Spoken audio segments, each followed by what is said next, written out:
call the Honourable Pisita Sam Lotu-Iiga. Well, Mr Speaker, thank you for the opportunity to respond to this debate. Today, Corrections made a decision. They made a decision not to renew the contract with Serco to manage Mount Eden Corrections Facility. And I fully support that decision as the Minister, sir. And before members opposite jump on their high horses and make ridiculous claims about sacking people and burning up contracts, they should understand the nature of contract law first and foremost, and understand that they should respect due process and the nature of contracts that we are bound to follow as a responsible government.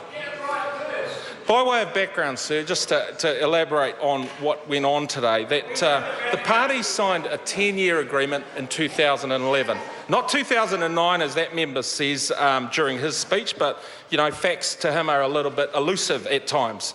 And there's a 6-year breakpoint. That breakpoint, sir, occurs in March, or at the end of March 2017. And a year in advance of that breakpoint, Mr Speaker, the contract may be renewed by both parties, or the break is exercised as a matter of default. And today's decision is Corrections exercising their right not to renew the contract. Corrections, in their wisdom, have considered that any future contract will require changes to ensure Mount Eden is managed safely and effectively. And I think that's the first point that needs to be raised here, sir, that it's about safety and security, not just of the staff, but also of the prisoners who are contained within Mount Eden Prison. And the nature of the operations of Mount Eden Prison are not reflected or fully reflected within the terms of the current contract, 4.5 years on. So Corrections will be providing advice to ministers early in the new year to determine the future of Mount Eden Prison. And all these options, sir, need to be carefully assessed in order to provide for that safety and security going forward. But let me be clear. Let me be very clear. This decision does not prejudge the Chief Inspectorate's report into incidents at Mount Eden Prison, some of which the previous member who spoke referred to, and it doesn't preclude any of the outcomes or the consequences that may stem from that particular report. And I want to remind members opposite to respect the sub judice rules that we are all bound by as new citizens of this country, and they dictate that when legal challenges are made, particularly around this report, that as responsible parliamentarians, we should refrain from commenting on these matters. So it also comes in the context of Corrections stepping in to manage the prison in late July. And Mr Mallard knows that this was done for the safety and security of the prisoners of staff at Mount Eden Prison.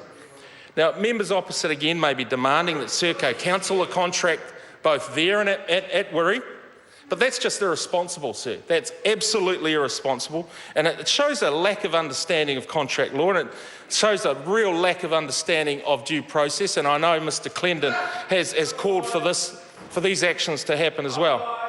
Now, they might claim that the privatisation program has failed, but that's absolutely untrue.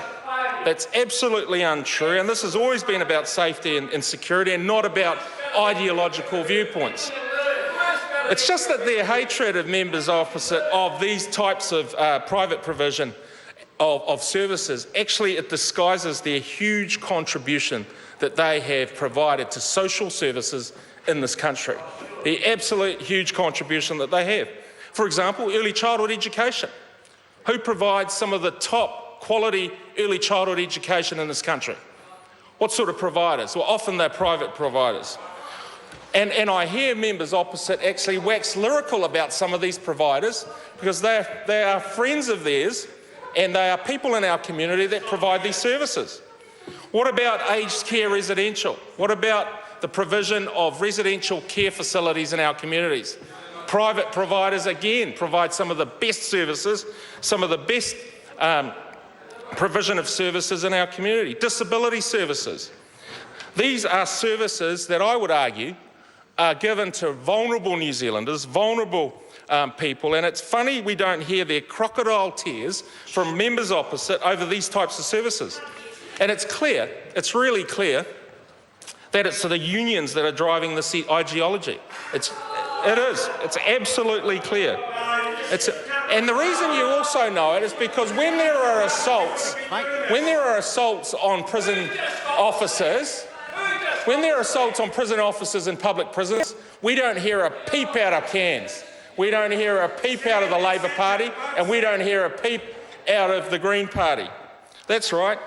When there was a riot at Spring Hill, did we hear any members opposite say that we should fire the Spring Hill Corrections Facility and close it down?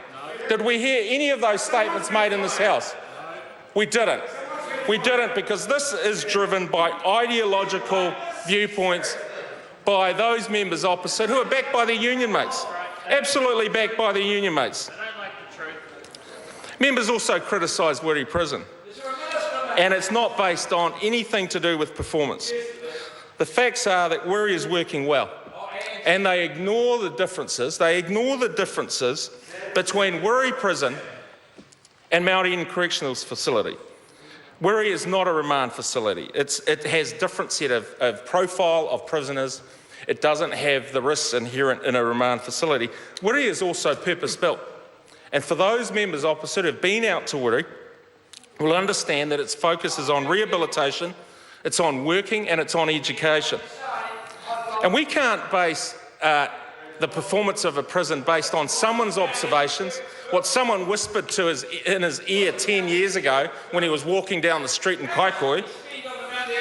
Wiri is in fact a state-of-the-art prison that is about providing for rehabilitation opportunities, and there is nothing members opposite can actually advocate that brings that prison down.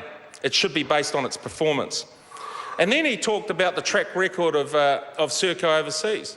Well, I've got no responsibility for their record overseas, and if we were to judge the performance, no, I don't have responsibility. Annette King doesn't understand that, but clearly I don't have responsibility for those firms.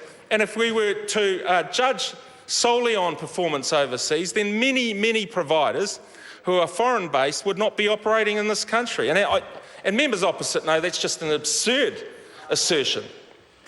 In terms of the contracting model, this actually is an example of when contracts actually do work. They do work, and contracts, you're able to either adjust the contract, use the break point in order to improve the way that services are provided in this country. You can't do that with public services. You can't. You merely socialise the cost, and who pays for it in the end? Who pays for this? Well, it's taxpayers that ultimately pay for public services that are inefficient and ineffective. But before I finish, I want to, in obviously my final speech as the Minister, offer the following points. We stand by the decisions that were made today. We stand by the decisions that were made when these allegations of fight clubs came to bear.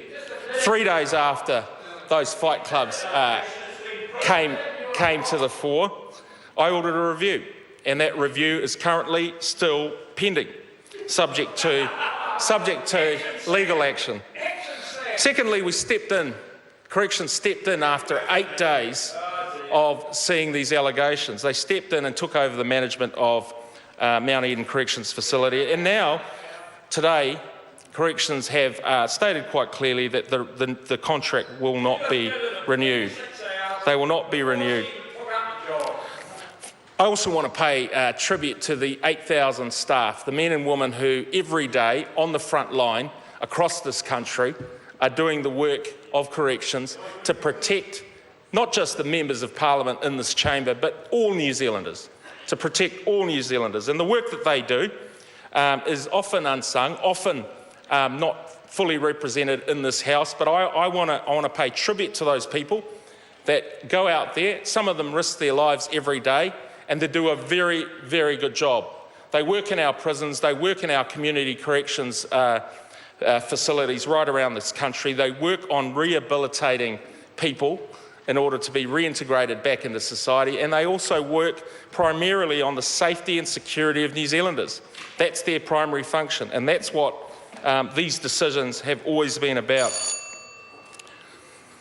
Finally, I want to pay tribute to the performance over the last 14 months of corrections. We know that there are fewer victims because of the work that they do. We know that there is less reoffending. We know that there are more drug and alcohol programs for rehabilitation than there ever has been in government services. We also know that there are more opportunities for prisoners who come out of our prisons and need to be employed, because we know that jobs matter, that when they are working, they are less likely to reoffend.